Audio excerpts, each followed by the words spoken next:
Magandang araw kaibigan! Tuloy po kayo sa Felicidad's Channel. Sa mga kwento ng buhay at pag-ibig na hinalukay sa natatagong baul ni Felicidad. Pero bago po tayo magpatuloy, huwag niyo pong kalilimutan na i-like ang video, i-subscribe ang channel, at i-click ang notification bell para lagi kayong updated sa mga parating pa na upload.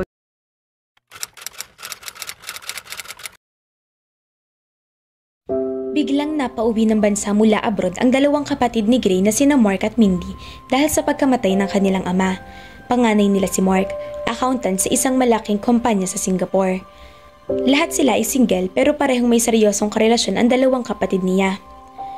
Huwag kayong mag-alala ate, kuya. Hindi ako titigil hanggat hindi nahuhuli si Jason Chu. Do that, Gray. Ikaw lang ang inaasahan para malutas ang kaso ni Papa. Hindi siya matatahimik. Pwede na tayong lahat hanggat hindi nabibigyan ng hustisya ang pagkamatay niya. Babalikan na ba sa Maynila? Dito muna ako. Humingi ako ng 2 buwang bakasyon sa boss ko. Gusto kong tutukan ang kaso ni Papa. Hindi naging madali para sa kanya ang pagkawala ng kanilang ama. Sa bawat araw na dumaraan ay lalo niyang namimiss ito. Hindi pa rin niya matanggap ang pagkamatay nito. Nang gabing iyon ay pumasok siya sa master's bedroom. Pagbungad niya sa pinto, lalo siyang nakaramdam ng pangungulila sa pagkawala ng papa niya. Napatingin siya sa charcoal painting nito na nakasabit sa dingding. "O anak, galingan mo sa training ha?" Sakay siya sa kotse ng papa niya patungo sa Camp Crame kung saan gaganapin ang kanyang 3-month training na required sa Tamaraw Unit, ang elite force na bubuuin na magkasanib na puwersa ng Philippine Army at NBI. Mahigit 400 taong makakasama niya sa training. Bata pa lang siya'y idolo na niya ang papa niya. Dati itong pulis pero pagkalipas ng 3 taon na serbisyo ay muling nag-aral ito hanggang sa makapasok sa National Bureau of Investigation. "Oo papa, gagalingan ko para sa'yo." "That's my boy. I love you son." Nagulat siya. Yun ang pagkakataon na sinabihan siya nito ng I love you. Hindi niya alam kung mapapangiwi o ano. "So paano? Alis na ako. Kailangan ko pang bumalik sa office. I will see you after 3 months, son. You will make me so proud, won't you?" "That's for sure, Papa." Kahit na sobrang hirap ang training ay kinaya niya. Inspirasyon niya ang kanyang ama, ang kanyang idolo. Nang matapos ang 3-month training ay ginawaran sila ng certificate na mismong Pangulo ng Pilipinas ang nag-abot. "Gray." Nagbalik sa kasalukuyan ang isip niya nang marinig ang tinig ng tiyahin niya. Akala ko'y nagmumulto si Kuya Cesar dahil nakabukas ang ilaw sa silid niya. "Nandito ka pala. Gusto niyo bang magpakita si Papa sa inyo?" "Huwag na. Kahit love na love kong kapatid kong yon, takot ako sa multo no. Baka atakihin ako sa puso at magsama kami ng maaga sa kabilang buhay." "Mauna na akong matulog tita. May lakad pa ako sa bureau bukas." "O siya, basta lagi ka mag-iingat ha." "Naku, kung bakit ba naman kasi pumayag-payag ka noon na pasukin ng ganyang klaseng trabaho, Greco. Palagi tuloy ako nag-aalala sa'yo. Tingnan mo nga nangyari sa ama mo." "Tita, masaya ako sa trabaho ko. Ito ang gusto ko at ito rin ang gusto ni Papa. At yung makatulong ako sa bayan, napakalaking fulfillment na iyon. Hanggang kamatayan, ito ang magiging trabaho ko, tita." Nasaan na kaya si Greco? Yun ang madalas ay tinatanong ni Paula sa sarili. Hindi na niya ito makontak. Ni hindi rin ito umuwi sa bahay. Ilang beses na siyang nagtungo sa Pacific Bank para tanungin kung pumapasok ito. Pero lagi matipid ang sagot ng kwardya. Nasa Cebu raw ito dahil doon pansamantalang nakadestino. Ni hindi niya tinanggap ang investigasyon nito 2 buwan ang nakararaan para mamasyal sa Ilocos. Sagot daw nitong pamasahin niya at iba pang gastusin. Basta magkita lang sila dahil babiyahin na ito patungo sa Japan kasamang mister nito. Kahit masakit para sa kanyang pagkawala ni Greco dahil miss na niya ito, pilit na rin niyang itinuon ng atensyon sa pag-aaral. Nasa 2 taon na siya sa kurso. 1 semestre na lang at matatapos na siya sa sobrang abala niya na siya sa school projects.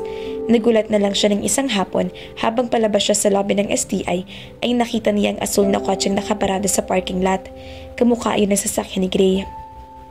Ay baklang pala ka. Bulalas niya nang biglang bumusina ang kotse na ito. "Greco?" "Hi Paula." Patakbong lumapit siya rito at hindi na nangiming yakapin ito ng mahigpit. "Gray, namiss kita ah." "Ako rin. Muntik na akong atakihin sa puso sa'yo ah. Huwag mo nga akong binubusinahan ng ganoon." Tawa ito ng tawa. "May nagbago yata sa'yo." "Ha? Dati maputla mga pisngi mo. Bakit ngayon parang kulay kamatis na? Blush on yan. Nagmi-makeup ka na pala. Kaninang break namin, napagtripan namin ng mga kaklase ko na lagyan ako ng makeup.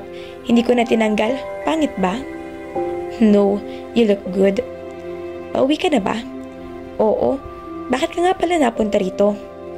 Galing kasi ako sa bahay ninyo. Sabi ni Aling Lina, alas 5 raw ang labas mo sa school kaya nagpunta ako rito para sunduin ka. Kanina ka pa ba? May 1 oras na. Naku, naghintay ka pala ng matagal. Okay lang? Oh, tara na? Sige. Inalalayan siya rito sa pagsakay sa passenger seat. Palayo na sila ng school nang sabihin itong dadaan sila sa KFC para magmerienda. Totoo bang na-assign ka sa Cebu? Kanina mo nalaman yan?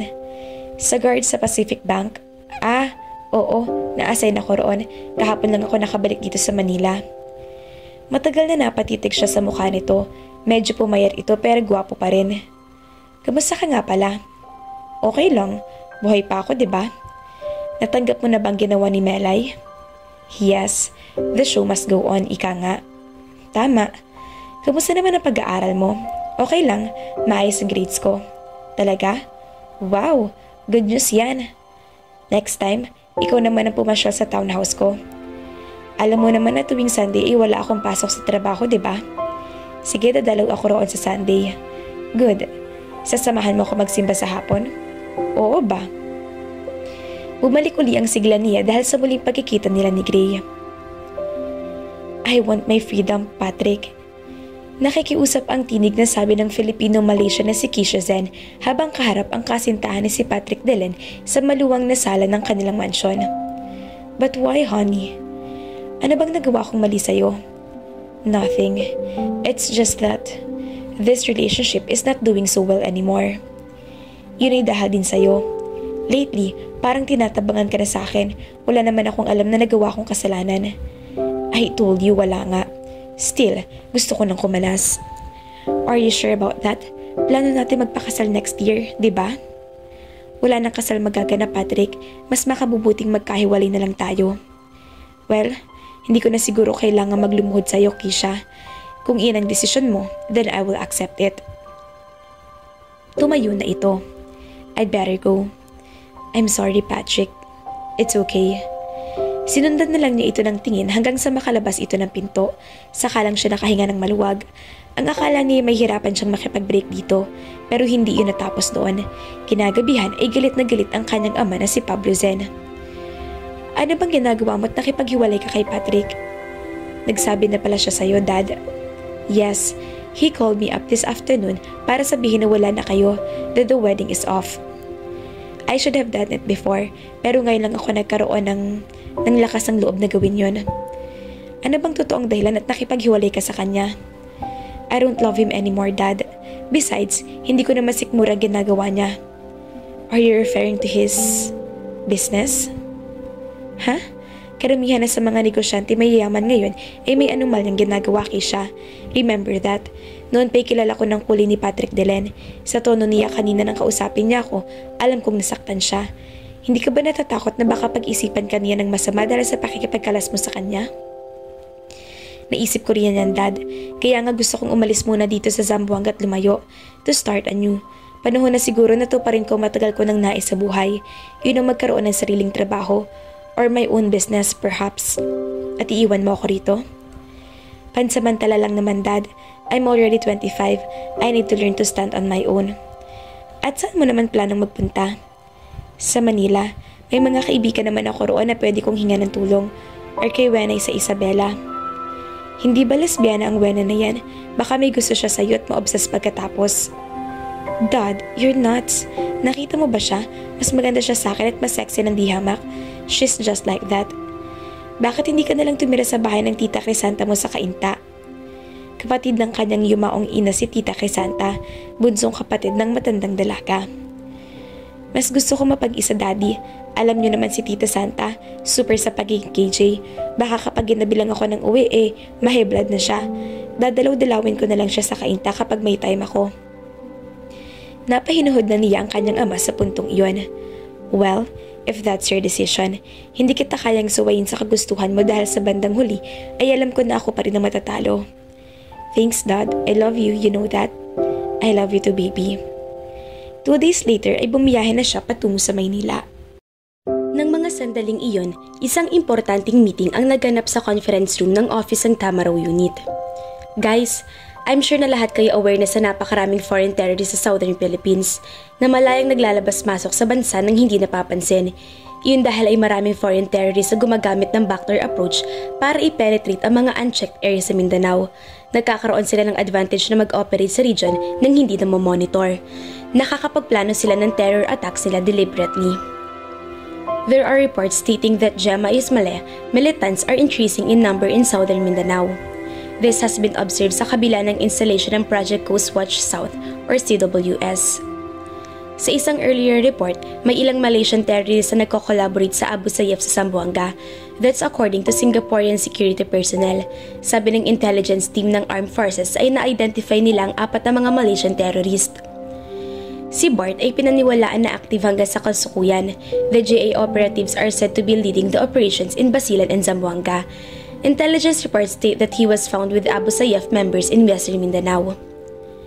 Akob, ikaw ang napili ko mag-undercover para makakapalapit tayo kay Bart. Ako ho, sir? Well, so far, ikaw ang pinakamagandang lalaking agent. Boo! Sir, nakakasakit naman kayo ng damdamin. Hindi ba kayo nagagapuhan sa akin? Bigote ko palang ulam na. Pinindot nito ang projector at bumulaga sa kanila ang PowerPoint presentation nito. Pinag-aaralan ni Gray ang laman ng folder na hawak niya pagkatapos ng one-on-one meeting nila ni Major Arias. Naglalaman yun ng mga impormasyon tungkol sa isang Kisha Sen. May kalaki pang mga larawan. Maganda si Kisha. Brod, bakit? Beer tayo mamayang 6? Sige ba? Ano ba yung folder na hawak mo? Profile ni Kisha Zen? Oo. Patingin nga. Hanep, pang derby ah. Type mo ba? Bakit naman? May diferensya na yata yung mga mata mo. Nasaan ba ngayon yung Miss Zen na yan? Sa Zamboanga ba rin ba? Ayon sa latest na intel, nandito na raw sa Maynila. Haba, mabuti. Baka umalis ang Zamboanga nang mag-break sila ng Patrick Dela na yun. Nabitin siya sa pagsagot kay Henzon nang tumunog ang kanyang cellphone. Text message iyon galing kay Paula. Birthday ni Lolo Ingo. Meron kaming pansit canton. Dito ka na mag-dinner. Sino yan? Text si Paula. Birthday raw ng lolo niya. Iniimbita ako na doon na mag-dinner mamaya. Sabihin mong hindi pwede dahil lalabas tayo. Huwag na lang kaya ako sumama sa inyo. Sa red light na naman ang punta nyo eh. Pagod ako at maaga pa akong papunta sa Cavite bukas. Nag-text lang si Paula sa'yo. Binawi mo na agad ang gipit ng tropa. Aba, teka nga ako. May something na bang namamagitan sa inyo ni Paula? Anong something? Kasi sobrang close na ninyo ni Paula sa isa't isa. Mas marami ka pang oras na nakakasama siya kapag walang trabaho eh. Madalas ka rin tumambay sa bahay nila. Nilagyan mo agad ng mali siya. Palibasa, manyakis ka. Magkaibigan lang kami ni Paula. Lang para sa'yo. Pero ibang tingin ko, mukhang may amat si Paula sa'yo. Ano? Yun ang observation ko. Iba ko makatitig sa'yo eh. May pagnanasa. Ikaw yatang may depresya sa mata, tol. Parang kuya lang ang turing ni Paula sa akin, wala nang iba.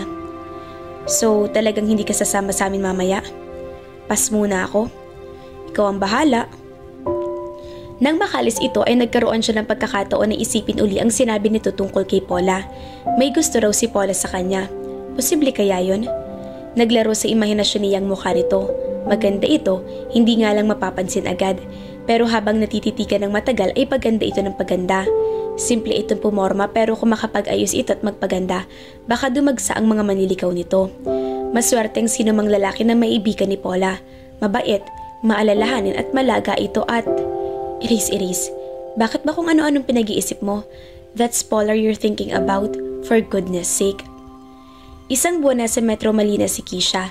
Kahit paano'y masasabi niyang settled na siya. Nagre-rent siya sa isang magarang condo unit sa Bellagio Tower sa Taguig sa kasalukuyan. At iyong space na kinuha niya sa market para sa pagbubukas niya ng butik ay patapos ng renovation. Hopefully, by next month ay mabuksan ang negosyo niya. Hindi naman siya masyadong na-bored dahil nakatira din siya sa tower ang isang matalik na kaibigan niya na Filipino-Malaysian din na si Santi Carab. Join ka sa party ng friend ko bukas, Kish. Sabi ni Santi. San ba yun? Sa Manila, sa Binondo. What? Hindi ba magulo ron?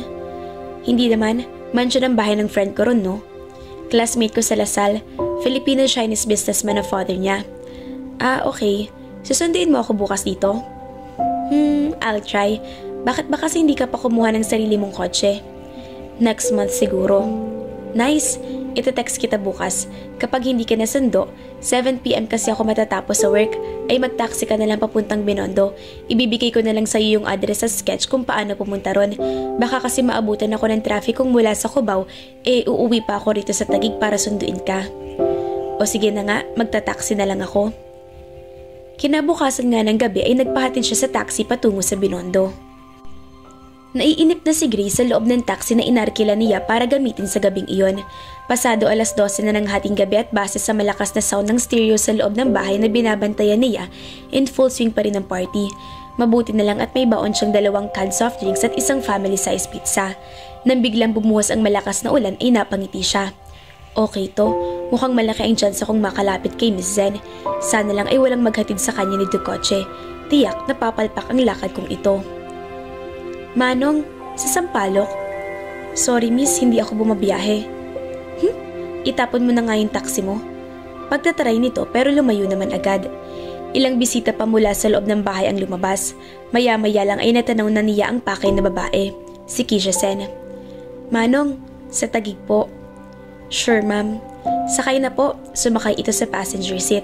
Bago niya binuhay ang makina ng taxi ay narinig pa niyang sigaw ng matabang babae na lumapit sa kanya kanina. Hoy, gagong taxi driver, namimili ka ng pasahero ah. Bakit ganun ang sinabi ng babae sa'yo, Manong? Tanong ni Keisha sa kanya. Ayos, at least siya mismo ang nagbukas ng usapan. Ang tari kasi ng approach ma'am, saka mukhang lasing na lasing, baka sukahan itong taxi ko. Tinanggal na niya ang suot na baseball cap para mabigyan niya ng pagkakataon si Keisha na masilayan ang mukha niya habang nagmamaneho siya.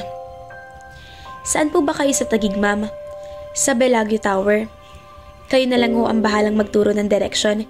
Hindi ko kasi gamay ang area na yon at nagsasideline na naman ako sa pagtataksi. Sure. Nagsasideline ka lang kamo sa pagiging taxi driver? Opo ma'am, pero may trabaho naman akong permanente. Ha? Teller ako sa bangko. What? Bank teller ka pero naisipan mo pang mag-taxi driver? Oo, trip lang. Pandagdag sa allowance ko sa pagbuburakay ko sa katapusan. Nakakuha kasi ako ng 1 week leave sa trabaho. Wow, that's nice. Akala ko pa naman, taxi driver ka talaga. Sa gwapo mong yan, sasabihin ko sana sa'yo na may ibang car na naghihintay sa'yo. Kilala niya na ang tonong iyon, the sound of flirting. Naku, salamat ma'am. Nakatsamba ako ng maganda at sexy pero bulerang pasahero. Joke! You're funny. Masarap magkantuhan para hindi kayo mabagot sa biyahe, ma'am. Huwag niyo sanang mamasamain kung itatanong kong pangalan niyo, ma'am. Hindi naman siguro kayo artista, no? Ngayon ko lang kasi kayo nakita, pero artistahin talaga ang beauty niyo. Hindi ako artista pero salamat. And the name is Keisha. Keisha? Wow, ang gandang pangalan. Parang kiss. Bagay na bagay sa magandang babae na tulad niyo, ma'am. Ikikiss kayo ni Numan. Sino ba nang bobola ngayon? Ikaw o ako? Ano naman ang pangalan mo? Ako si Adelio Ariola, pero tawagin niyo na lang akong Adele. Okay, it's so nice to meet you, Adele. Same here, Ma'am Keisha. Stop calling me ma'am and cut the po and opo. Hindi naman yata nagkakala yung mga edad natin, di ba? Nagkwentuhan sila ng kung ano-ano ang laman naman. Nang ibaba niya si Keisha sa harap ng Bellagio Tower, ay humirap siya pa siya. Sana hindi itong huli nating pagkikita, Keisha. I'm sure of that. Pwede ko bang makuha ang number mo? Alam mo kasi bibihira lang ako magkaroon ng magandang kaibigan eh. Sure, why not? Naging mabilis ang pagdampot niya ng kanyang cellphone at iniligay sa phonebook ang numero nito. Bye Adele. Bye Keisha. Good night. Yeah, you too. See you around. Anong development kay Keisha Zen? Akob. Tanong ni Major Arias. Ayos sir. Text muna. Dinadahan-dahan ko. Paunti-unti rin ang pagtatanong ko sa kanya tungkol sa dating boyfriend niya. Baka kasi makahalata eh. Tama yung ginagawa mo. Magdi-dinner kami on Saturday night. Mabutit pumayag siya. That's good. Is she dating anyone else right now? Wala sir. Ako pa lang kung sakali. Tinamaan ba sa'yo? Siguro ho, pero dodoblehin ko ang tama niya sa Sabado. Pakikintapin kong leather shoes ko. Huwag ka mag-Elvis Presley at baka naman mag-cold fit. Hindi sir, Justin Bieber tayo ngayon. Pag uwi niya sa bahay kinahaponan ay nagulat siya nang makita si Paula sa labas ng gate. Paula, anong ginagawa mo rito? Hindi ka kasi nagre-reply sa text ko kaninang tanghali pa kaya nagpunta na ako rito sa bahay mo. Pasensya na, nakalimutan kong dalhin yung charger ko sa trabaho. Nang maglubat hindi na ako nag-abalang manghiram ng charger sa mga kasamahan ko. Bakit? May importante ka bang sasabihin? Wala naman, wala kasi kaming pasok sa school. Naisip kong pasyalan ka rito at pagluto ng paborito mong pinakbet. Aba, okay yan. Tara let's sa loob. Magpalit ka na muna ng damit at magtitimpla ako ng kape para sa ating dalawa. Sige. Nasilip ko yung ref mo. Wala ka palang talong. Mayroon ang haba pa nga Bumungis-ngis ito pero napansin niya na namulang mga pisngi nito. Sigurado ka ba? Baka yung talong na bilog ha? Aba, pilya ka rin ano? Napakurap siya habang nakangising nakatitig dito. May pumitik sa pag-ita ng mga hita niya at bago pa tuluyang mag-alsa iyon ay mabilis na itinaboy na niya ang mga pilyong imahe sa isip. Si Paula iyan, for crying out loud. Paalala niya sa sarili. Labas naman tayo sa Sabado ng hapon. Manood tayo ng sine, palabas na yung pelikula ni Robert Pattinson. Naku, hindi pwede Paula. May date ako sa Sabado ng gabi Date?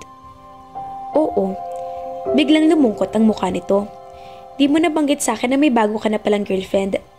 Actually, hindi pa naman girlfriend, nang lilikaw pa lang ako. Ganoon ba? Natilihan siya.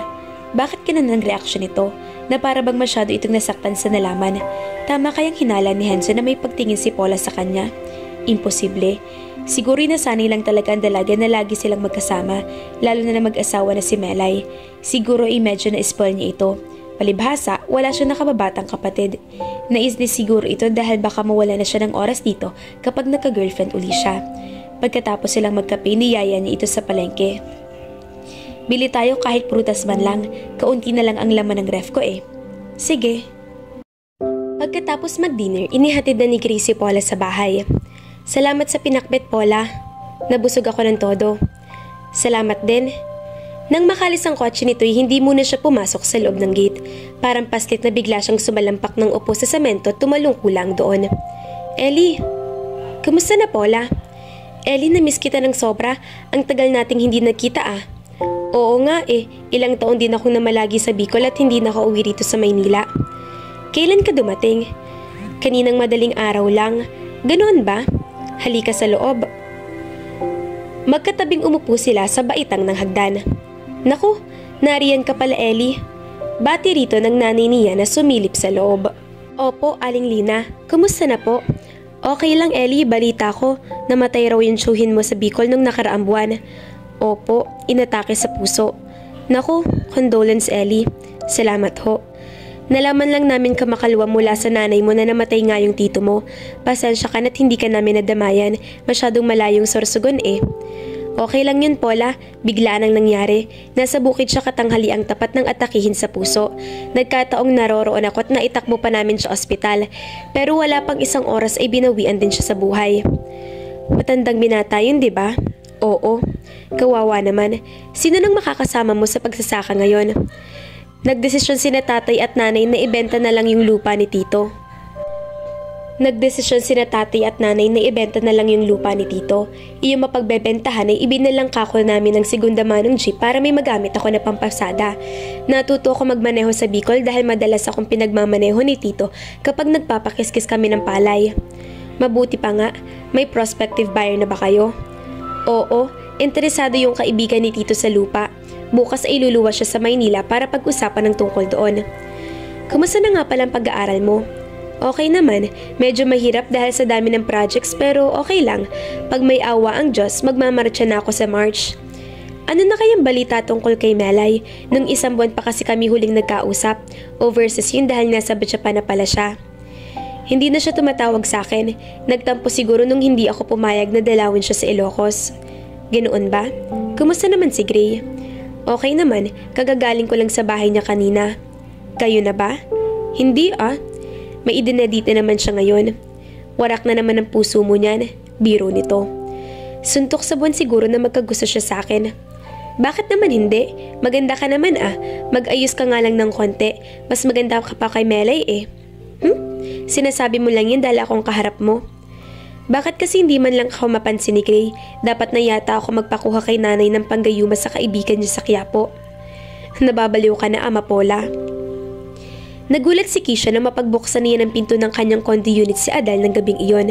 Yun ang pangalawang pagkakataon na nakita sila nito pagkatapos siyang ihatid nito mula sa party sa Binondo.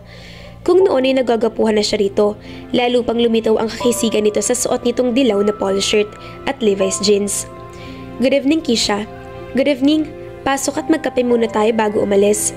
Salamat. Pinaupo niya ito sa sofa sa sala. Nakadama siya ng kilig habang nagtitimpla siya ng kape sa kusina. Anong pinatbat ng ex niyang si Patrick kay Adele? Mahigit 10 paligo yatang lamang ng huli. Here's your coffee. Thanks, Keisha. I like your dress. Thanks. Red is definitely your color. Well, it's my favorite. Mag-isa ka lang dito? Oo. Nasa Zamboanga ang daddy ko. Zamboanga? Ang layo naman. Tagroon talaga kayo? Yeah, we're part Malaysian. I see. Hindi ba dumadalaw sa'yo rito mga magulang mo? My mom died when I was a kid. Oh, sorry about that. Kailan ka ba lumipat dito sa Maynila? Last month lang. Bakit ka lumipat dito? To tell you honestly, kaya ako nagdesisyon na dito na sa Manila tumira ay para makaiwas sa ex ko. Naikwento ko na si Patrick sa'yo, diba? Oo. Teka, ginugulo ka ba niya? Hindi naman. A few days pagkatapos ang breakup namin, lumuwas na ako rito. Kung tumagal pa ako roon, malamang ay hindi niya ako patahimikin. Maimpluwensya siya roon. He's a businessman with business in Zamboanga and Kota Kinabalu. Marami siyang connection. Kilala ang ex ko. Alam ko na nasaktan siya sa pakikipaghiwalay ko sa kanya, kaya posibleng gawan niya ako ng masama.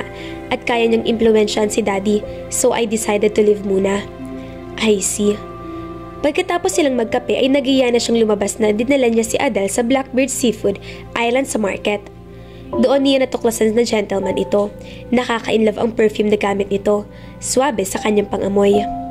Lalo siyang kinilig dahil habang kumakain sila, paminsan-minsan ay sinusubuan pa siya nito na parabang sila na. Busy ka ba next week? Hindi naman, bakit? Maganda kasi sana kung may makakasama ako sa Boracay. First time ko kasi roon. Talaga? Are you inviting me to go with you? Syempre naman, yun ay kung hindi ka busy. I'd love that, Adele. Alright, I'm in. Talaga? Wow! Thanks, Keisha. Katatapos lang ng huling klase ni Paula, nilapitan siya ng kalaklase at kaibigan niyang si Melissa. Maganda at sexy si Melissa. Fashionista pa. Medyo daring itong manamit pero may class pa rin naman. Melissa, may favor ako sa'yo. Ano yun, friendship? Kasi magpapaturo sana ako sa'yo kung paano magsuot ng sexy dresses at mag-makeup. Gaya ng pagbe-makeup mo. Gusto ko yung eyelid mo na may glitter, tapos yung pisngi mo na magandang pagkakalagay ng blusher. Ang corny mo ha? Seryoso ka ba? Oo naman. At bakit? Bakit gusto mo magpa-beauty? Teka, beauty ka naman na kahit hindi na mag-makeup at magpa-sexy, no? Aha, siguro may pinagpapakitan kang kaklase natin, no? Wala dito sa school. May crush ako na taga-roon sa amin. Really? Ano? Tuturuan mo ba ako? Saka isa pang favor, pahiramin mo naman ako ng damit. What? Sige na Melissa, isasauli ko agad. Wala lang akong budget ngayon. Gusto ko yung mga isinusuot mo ang sexy. O sige na nga. Yay! Kailan mo balak magpa-sexy? Friday afternoon pagkatapos ng klase natin. Mabuti pa'y pumunta ka na lang sa bahay para makapamili ka. O sige, tapos doon mo na rin ako turuan na mag-makeup. Syempre, papahiramin mo rin ako ng pang-makeup. Aray ko naman, paano naman ako no? Hinuburan mo na ako ng todo niyan. Sige na Melissa, sa Sabado ko lang naman kailangan kahit yung mga spare na lang na ipahiram mo sa akin. Sige na nga, kung hindi ka lang malakas sa akin Kausap ni Patrick Delan si Bart sa living room ng rest house ito sa Sulu. Talaga bang hindi na kayo nagkabalikan ni Keisha, Patrick? Umalis na siya ng Zamboanga. Well, naitanong ko lang naman dahil medyo namumroblema ako ngayon. Nagkaroon ng raid sa isang pabrika sa Hulo. Naisip ko, hindi kaya may kinalaman dito ang dati mong girlfriend. Ayoko lang mabulilyasong negosyo natin, Patrick. Kaya mabuti pang gawan mo na agad ng paraan para masasolba ang bagay na ito. Hindi lang negosyong namimilikro, kundi iba pang mas mahalagang operasyon ng samahan. Hindi naman siguro gagawin ni Keisha iyon. Hindi magre-report sa otoridad ang dalaga tungkol sa negosyo nila. Takot lang nito. Pero anong malay niya? Mas mabuti ng sigurado. Huwag ka mag-alala, kakausapin kong ama niya. Hindi ko na rin kasi makontak ang cellphone niya. Baka nagpalit na yun ng number. Do that at gawan mo bago ng pamahuli ang lahat. Otherwise, she will have to die. No, she won't have to. Trust me on this, Bart. I would love to, pero gaya ng alam mo na, no compromise. Kinabukasan, sinadya ni Patrick ang bahay ng mga Zen. Naabutan niya roon si Peter, ang ama ni Keisha. Nang kumustahin niya rito ang dalagay at ubiling sumagot ito. Mabuti naman siya, Patrick. Nasaan na siya ngayon? Ha? Sa totoo lang, hindi niya sinasabi sa akin kung nasan siya. Ayaw daw kasi niyang sundan ko siya. Ang gusto ko kasi nandito lang siya sa Zamboanga hanggang maaari. Lalo pat nag-iisa siya at ako ay nag-iisa rin dito. Naramdaman niya na parang nagsisinungaling si Peter sa kanya. Imposibleng hindi nito alam ang whereabouts ng kaisa-isang anak na mahal nito. Baka pwedeng makuha ko ang number niya, Peter. I'm sorry but I can't, Patrick. Yun ang pakiusap niya sa akin. May problema ba si Bart ngayon, Peter? Niraid ang kanyang pabrika pero mabuti na lang at naitakas sa mga tauhan niya mga container. Pero hanggang ngayon ay nag-aalala pa rin siya. Nang kausapin niya ako, sinabi niya na naisip niya na baka may kinalaman si Keisha roon. Baka nagsumbong siya sa NBI at... Hindi magagawa ni Keisha iyon, Patrick. Maniwala ka sa akin. Bakit hindi mo maipagkatiwala sa akin ang number niya para makausap ko siya? Hayaan mo't kakausapin ko siya kapag kinontak niya uli ako. Palagi niya akong pinagpapatay ng telepono eh. Do that and make sure she stays silent.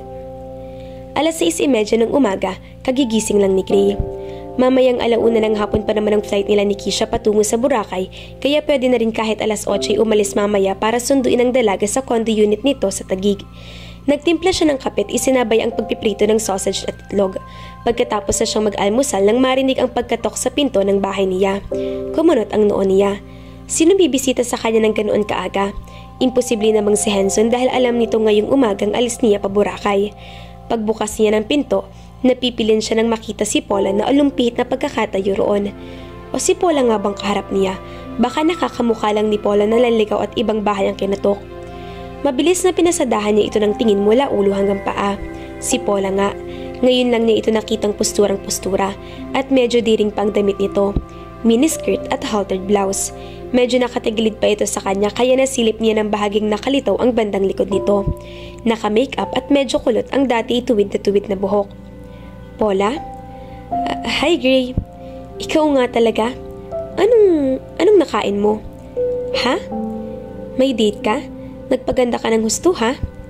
Hindi niya inasahan ang biglang transformation na iyon nito. Nasanay kasi siya sa usual na itsura nito na nakalugay ang buhok at walang makeup. Baka naman pwede mo akong papasukin bago mamanhid ang mga binti ko sa suot kong heels. Oh, sorry. Tara sa loob. Ang aga mo naman yata. San bang lakad natin? Sa tanong niya pagkatapos maupo sa tabi nito. Dati ay baby cologne lang, pero ngayon ay designer perfume na. Well? Wala naman Gray. Papasya lang talaga ako sa'yo ngayon. Wala ka naman pasok kaya naisip kong iyain kang mamasyal mamaya sa Center Point. Naku, pasensya na Paula. May lakad ako ngayon eh. Ha? Saan? Papunta ako ngayon sa Boracay. Boracay? Sinong kasama mo? Yung nililigawan mo ba? Yung Keisha ang pangalan? Siya nga. Tumungo ito at matagal na itinapik-tapik ang ibabaw ng mga hita na halatang natetensyon. Ah, sige. Magtatagal ba kayo roon? 1 week lang. Okay. Alis na ako. Napatayo na rin siya. Paula. Bye, Gray. Paalam nito sa kawalang lingon-lingon na lumabas ng bahay. Mababakas ang pagtataka sa mukha ng ina ni Paula nang makabalik siya sa bahay. Ano ba yung itsura mo, Paula? Bakit nagkalat ang makeup dyan sa mukha mo? Naisip niya na baka kumalat na ang maskara ng mukha niya dahil sa kakaiyak kanina nang makaalis siya sa bahay ni Gray. Hoy, Ama Paula, bakit nga pala napauwi agad? Akala ko ba ay magkikita ka ng mga kaklase mo? Hindi na raw matutuloy, Nay. Saka mabilis na inilak ang pinto. Gusto niyang tawagan o i-text si Gray, pero nagsara muna agad ang isang bahagi ng isip niya. Gaga ka ba? Sasaktan mo lang lalo ang puso mo. Hayan nga't may kadate siya sa Boracay. Kukulitin mo pa? Kailan ka ba mauumpog at magigising na hindi mo kailanman mapapaibig si Gray? Naiinis na pinahid niya mga luha sa kanyang mga pisngi. Nakasakay na si Gray sa kotse niya patungo sa condominium building na tinutuluyan ni Keisha. Kanina pa siya naiinis sa sarili dahil hindi mawaglit-waglit sa isip niya si Paula. Apektado siya sa nakita niyang lungkot at kirot sa mga mata nito nang sabihin niyang pupunta siya sa Boracay kasama si Keisha. Di yata tama ngang hinala ni Hanso na may gusto si Paula sa kanya. Nagbinoro siya ng mag-red light sa intersection na sa puniyang ulo. Paano kung tuluyan ang umiwas si Paula sa kanya, lalo pat hindi malayong isipin nito na seryoso siya kay Keisha. Bahagya siyang napaigtat nang marinig ang pag-iingay ng kanyang cellphone. Si Paula, may humaplos sa tuwa sa kanyang dibdib. "Brod, nasan ka?" Tanong ng kaibigan sa kabilang linya. "On the way para sunduin si Keisha." "Nandito na ako sa Taft Avenue." "Hindi ka talaga excited ano?" "Excited saan?" "Sa 1 week na bakasyon ninyo ni Keisha syempre. Alam mo naman na ginagawa ko lang assignment ko, tol. Pero tiyak na magkakagusto ka rin kay Keisha kapag nasa Boracay na kayo. Magsuot lang iyon ng bikini, tiyak na bibigay ka." "Ewan lang." "Well, kung sakaling hindi mo talaga magustuhan, nandito lang ako nasasalo kay Keisha Sen." Pagkasabi ni Nay, humagalpak ito ng tawa sa kabilang linya. Umusad na uli ang trapiko. Gustong-gusto niyang ungkatin ang tungkol kay Paula, pero hindi naman siya nagkaroon ng lakas ng loob. Natakot siya na baka kantsawan siya ng kaibigan kapag sinabi niyang apektado siya sa nakitang lungkot sa mga mata. "Brad, nandyan ka pa ba?" "Oo. Magte-text na lang ako mamaya sa'yo kapag nasa airport na kami." "Sige tol, enjoy." Umungo lang siya bilang tugon. Pagkatapos ng pag-uusap nila ng kaibigan, hindi pa rin nawawaglit sa isip niya si Paula. Di yata't siya talaga ang sadya nito kaninang umaga. Nagpaganda at nag-ayos pa ito para sa kanya. May gusto nga siya sa akin. Hindi niya maipaliwanag ang tuwang hatid niyan sa isang sulok ng kanyang puso. "Kasasahod ko lang kahapon, Paula." Sabi niya isang umagang habang nagwawalis ito sa bakuran. "Talaga? Wow, pa-burger ka naman." "Hindi lang burger, laureate pa kung kaya mo." "Talaga?" "Oo." "Abay, ano pang ginagawa ko? Maligo na kaya ako't nang makaalis na tayo." "Huwag ka namang masyadong atat. Mamayang tanghali na lang at kagigising ko lang. Maglilinis pa ako sa loob saka maglalaba." Sa SM Center Point sila nagtungo kinatanghalian. Hindi muna sila agad kumain.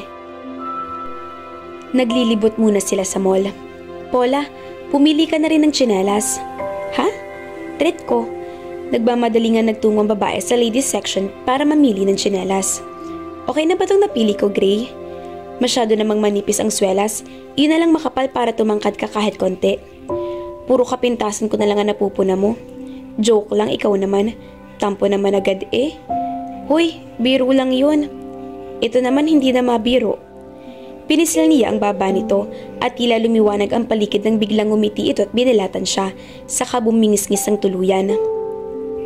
Isang lalaki ang kanina pa nasa loob ng lumang kotse na nakaparada di kalayuan sa Bellagio Tower. May gamit siyang binoculars at nakatutok ang mga iyon sa labas ng building. Maya-maya lang ay nakita na niyang paglabas doon ni Keisha. May hila-hilang trolley. Kasama ng dalagang isang gwapong lalaki na nakasuot ng sunglasses. May hila ring trolley ang lalaki habang ang isang kamay ay nakakapit sa braso ni Keisha. Pumaradang isang taxi sa harap ng mga ito, saka inilagay ang mga bagahe sa compartment ng taxi. Mabilis niyang dinampot ang cellphone at tinawagan ang kliyente niyang si Patrick Delen. "Sir, nandito ako sa labas ng condo building na tinuluyan ni Keisha Zen." "Good. Anong balita?" "Pasakay siya ng taxi, sir. May kasamang isang lalaki." "Anong itsura ng lalaki?" "May itsura, sir, at mukhang malayong lakad nila. May mga dala silang bagahe eh." "Sa tingin mo, may relasyon sila ng lalaking kasama niya?" "Posible, sir." "Nakikita mo pa ba sila ngayon?" "Hindi na, sir. Umalis na yung taxi." "Kung ganun, sundan mo agad." "Yes, sir." Mugto pa rin ang mga mata ni Paula kinagabihan ng dalawin siya ni Ellie sa kanilang bahay. Nakatulungko sila ng baitang ng hagdan at doon naghuntahan. "Sumasakit na ang ngipin mo?" "Oo, pero konti na lang." "Sigurado ka ba yung ngipin mong sumasakit?" "Ha? Iba kasi nakikita ko dyan sa mukha mo, parang may ibang dahilan eh." Nag-iwas siya ng tingin dito. Tumango na lang ito at muling magsalita ay iba na ang paksa. "Siya nga pala, bukas ay pupunta kami ni tatay sa Cavite. Titingnan namin yung bibili naming jeep." "Talaga?" "Oo, Gusto mo bang sumama? Total linggo naman bukas. Sige, sasama ako. Excited na ako na magkaroon ng jeep para masimulan ko ng pamamasada. Kunin mo akong konduktora ha? Oo ba? Ikaw pa, lakas mo kaya sa akin? Napangiti na siya. Salamat naman. O hayan, sa wakas nakangiti ka na uli. Baka pwedeng sabihin mo na sa akin kung anong tunay na problema. Kilala kita, Paula. Alam ko may tinatago kang problema. Si Gray na naman ba? Umalis kasi siya papuntang Boracay, kasama yung nililigawan niya. Baka nga girlfriend na niya yun.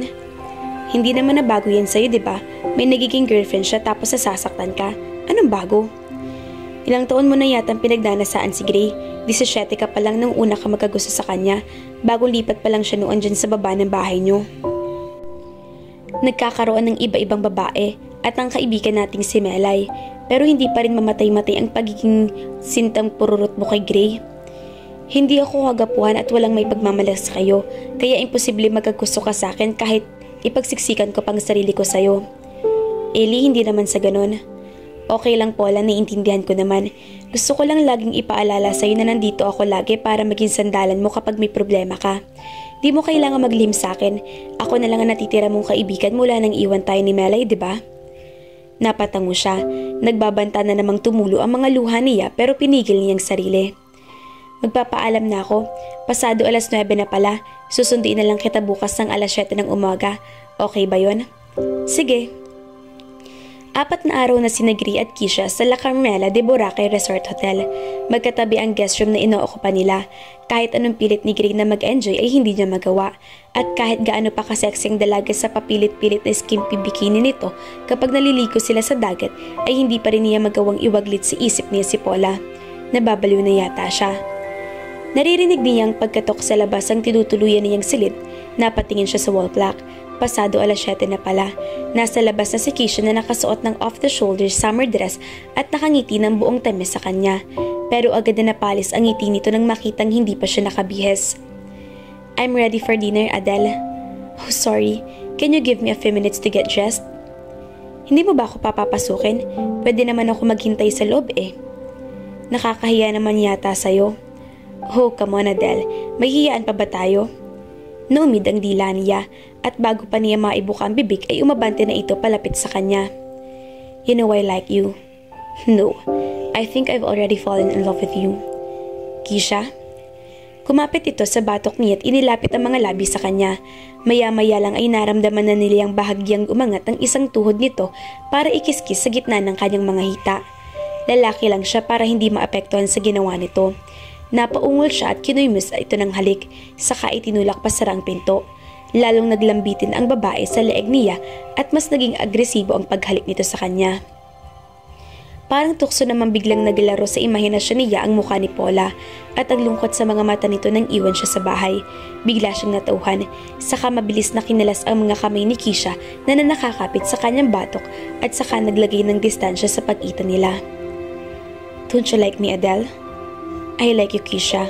So much that I've gotta respect you. Hindi ko pwedeng gawin ang isang bagay na alam kong hindi pa pwede. Mas gusto kong mauna muna ang kasal bago ko may magitan sa pag-iitan nating dalawa. You got me there, Adele. Hintayin mo na lang ako rito at mag-shower lang ako. Okay. Umupo na ito sa sofa. Dumiretso na siya sa banyo. Habang nagsha-shower ay narinig niya na tila may kausap ito sa cellphone. Paglabas niya ng banyo ay may kausap pa rin ito. Tahimik lang siya habang nakaharap sa salamin at inaayos ang sarili. Maya-maya ay natapos ang pakikipag-usap. Dad ko? Sabi nito sa malungkot na tinig. What's wrong? Pinuntahan ng ex ko si Daddy. Parang ako raw ang pinanghihinalaan na nagchuchu sa raid ng pabrika ng boss niya. Boss nino? Ni Patrick? Iyon sinasabi mong mayaman na boss niya kamo? Oo, kasi diba nabanggit ko nga sa'yo na may illegal business sila? Oo nga. Ano ba yun? Hindi mo pa kasi nasasabi kung ano talaga yung illegal kamo na business nila. Saka na lang, Adele, sa ngayon, medyo kabado ako kasi hinihingi raw ni Patrick ang number ko kay Daddy. Sabi ko kay Daddy ay wag na wag nang ibibigay. Dapat lang. Habang nagdi-dinner sila sa isang open-air restaurant, di kalayuan sa kanilang hotel ay topic pa rin nilang ex-boyfriend nito na si Patrick Delen. Hindi pa rin naipagtatapat ni Kisha kung anong totoong business ng amo ng ex nito. Pero alam niyang hindi magtatagal ay mag-o-open up din ito sa kanya. 11:00 na ng gabi nang pumasok si Keisha sa kanyang room. Medyo napagod ang mga paa niya sa kakalakad nila ni Adele. Hindi muna siya nagpalit ng damit. Mabilis na dinampot niya ang cellphone at saka tinawagan ng kaibigan na si Santi. Uy, kamusta ka na riyan? Everything is okay, Santi. I'm so in love. What? God, ayoko nang pakawalan pa si Adele. He's a one-of-a-kind guy, Santi. Siya na yatang pinaka-gentleman na nakilala ko sa talambuhay ko. Kung magpapakasal man ako, gusto ko sa kanya na. Loka, hindi mo pa nasasabi sa akin na kayo na pala, ha? Actually, hindi pa naman kami eh. Well, not officially. What? I know he loves me pero hindi ko pa nasasabi sa kanya na love ko rin siya. Bukas na bukas din, I will tell him na I love him na. And after that, bago ako na mismo ang magyayaya sa kanya na magpakasal kami. Naku, naloka na talaga ako sa beauty mo sa kanya, Keisha. Kapag nagkasundo kami, gusto ko magpakasal agad kami. Nag-warn din kasi ako kay Patrick eh. Baka bigla siyang makaisip ng masama't ilayo ako kay Adele. Gusto ko kapag nag-cruise sa mga landas namin ni Patrick ay married na ako. Happily married.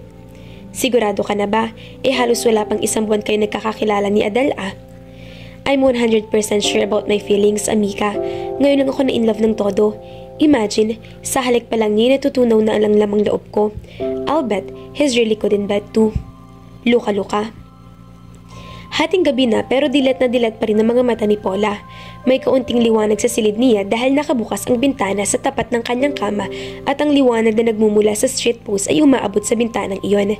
Pagod siya dahil 10:00 na siya natapos sa paggawa ng school projects. Dapat sana itulog na siya ngayon pero ayaw pa rin bumigay ng kamalayan niya. Ilang oras na siyang pabiling-biling ngunit naalala pa rin niya si Gray. Sa mga sandaling iyon ay tiyak na may himbing na ito at ang girlfriend nitong si Keisha. O natutulog na ba? Malamang ay hindi pa. Baka abala pa sa... Napapikit siya at itinaboy ang imaheng naiisip ng mga sandaling iyon. Ngunit natigil agad ang pag-iyak niya nang tumunog ang kanyang cellphone.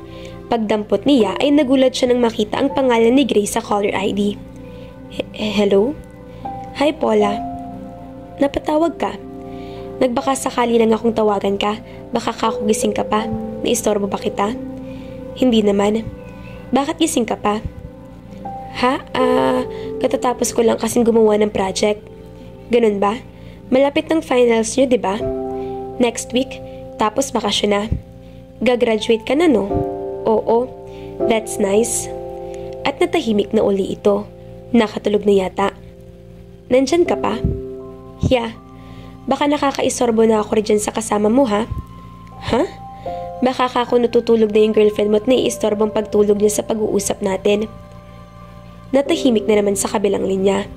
Uy, nandyan ka pa? Yes, I'm still here. Kamusta naman ang Boracay? Okay naman. Okay. Ano ba yun? Para nagkakahiyaan sila ng binata. 5 araw na kayo dyan ano? Right.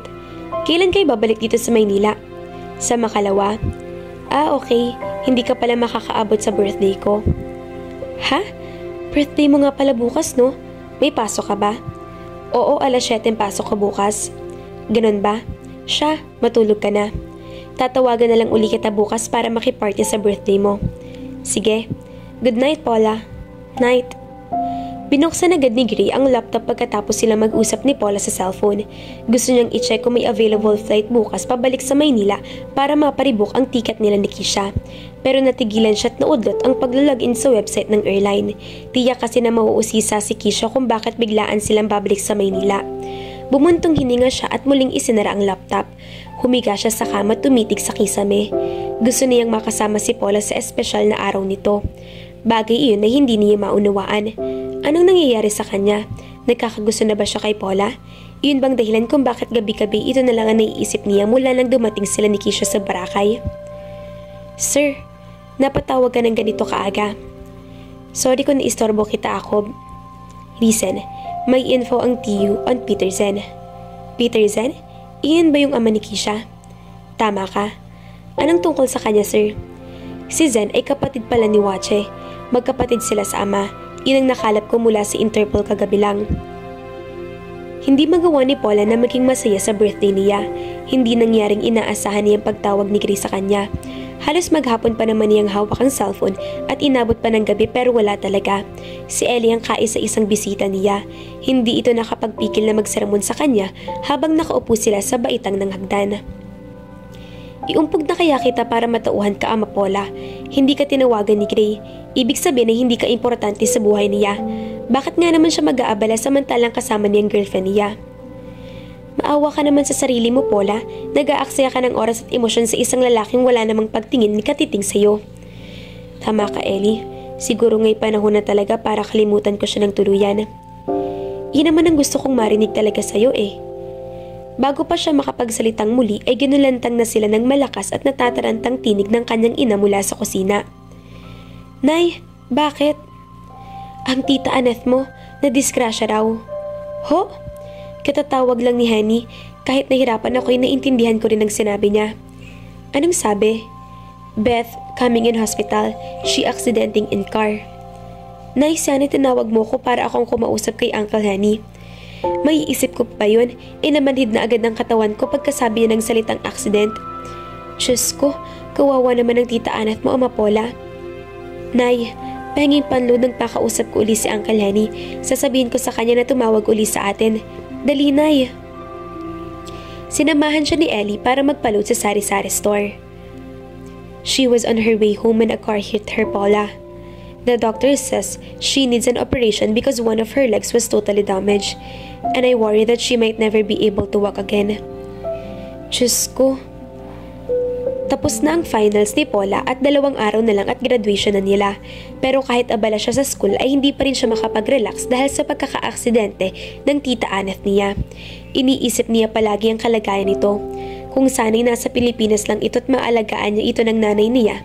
Ligtas naman ito sa kapahamakan pero nasa ospital at nagpapagaling. Tapos ng operasyon. Walang choice ang doktor kundi putulin ng isang binti nito dahil halos sa durog daw iyon. Iyak ito ng iyak nung huli silang makausap ng nagdaang gabi. Dahil sa pag-aalala sa tiyahin at sa pagiging abala sa school, kahit paano'y nawaglit sa sistema niya ang depresyon dahil kay Gray. Alam niya na nakabalik na ito sa Maynila pero hindi man lang ito tumawag o dumalaw sa bahay nila. Sa araw ng pagtatapos niya ay nakakasamang dumalo ang kanyang ina, si Lolo Ingo at si Ellie. Pagkatapos ay bumili sila ng pansit malabon sa Bilao. Mumurahing relo lang iyan. Sabi nito nang mabuksan niya ang iyon at makitang isang relo. Pero matibay yan ha, maayos ang unang pamamasada ko kahapon eh. Salamat Ellie. Hindi ito nagtagal doon dahil kailangan pa nitong bumalik sa pamamasada. Nagpaalam na ito sa kanya. Pagpasok na siya sa kanyang silid nang makarinig siya ng ugong ng sasakyan ng labas ng gate. Biglang lumakas ang tibok ng puso niya. Si Gray, natanaw niya itong papasok sa gate at may bitbit na paper bag. Hi Paula, congratulations sa graduation. Paano mo nalaman na ngayon ang graduation ko? Nabanggit mo sa akin noong eksaktong petsa ng graduation mo. Oo nga pala. Eto, pasensya ka na rito sa nakayanan ko. Salamat. Naku, nariyan ka pala, Gray. Magandang gabi po, Aling Lina. Magandang gabi rin. Mabuti pa'y dumiretso ka muna sa kusina at makakain ka ng pansit. Paula, samahan mo na si Gray at sasaglit lang ako kina Loreng. Sige po, Nay. Saluhan mo ko? Tapos na ako. Mabutit nakahabol pa pala ako. Wika nito sabay ngiti ng matamis. Kumusta ang graduation? Okay lang. Sa wakas graduate ka na. Kumusta ang pagbabakasyon nyo ng girlfriend mo sa Boracay? Natigilan ito sandali. Pinag-iisipan muna ang susunod na sasabihin. Okay lang. Siya nga pala. Ikakasal na kami next week. Napanganga siya. Ani mo biglang bumagsak ang bubong ng bahay nila sa kanyang bunbunan at tila tumigil ang pagtibok ng kanyang puso. Iimbitahin sana kita, Paula. Alam mo naman na importante ka sa buhay ko. Sige ba? Sa wakas ay sabi niya na medyo pumiyok ang tinig. Sa kawalang magawa ay nilagyan na lang niya ng pansit ang isang plato at pilit na humarap kay Gray. Sandali lang at dadalan ko ng pagkain si Lolo ha. Natulog kasi agad siya pagkarating namin kaya hindi pa siya nakakakain. Sure, Paula. Nagmamadaling lumabas na siya ng kusina at pumasok sa silid ng kanyang abuelo. Karina, totoo bang balita na umalis ng bansa ang Marcos pagkatapos ng kaguluhan ng mga bandidong aktivista sa EDSA? Tanong agad nito sa kanya nang makita siya. Sa halip na tumugon ay umupo siya sa tabi nito. Naunawaan ko, Karina. Mabigat din sa dibdib ko ang balitang iyon. Lagyan mo ng gatang isang lulutuin mo, ha? Lolo, kung sana lang ay nakakausap ko yan ng matino. Hindi niya alam kung gaano siya katakal sa tabi ng lolo niya. Paula, may problema ba? Tumayo siya bigla at mabilis na pinahid ang mga luha sa magkabilang pisngi. Ha? Naku, wala, Gray. Sabi kasi ni Lolo'y lumayas ang Pilipinas sina Marcos pagkatapos ng EDSA Revolution. Tara, doon na ulit tayo sa labas. Maloloka ako dito kay Lolo. Nang mapatapat sila sa salay, natigil sa paglalakad ang binata at saka humarap sa kanya. Wala ng problema. Wala, naloka lang talaga ako kay Lolo. Biglang sumakit ang ulo ko. Pagdadahilan niya, matagal bago ito muling nagsalita. Magpapaalam na ako, Paula. Sige, dadalo ka sa kasal ko, ha? Sige ba? Nanay ko, mga kafelisidad, ito na yata ang pinakamasakit na balita na narinig ni Paula. Ang lalaking mahal niya ay ikakasal na't imbitado pa siya. Pumunta kaya si Paula sa kasal ni Gray? Abangan!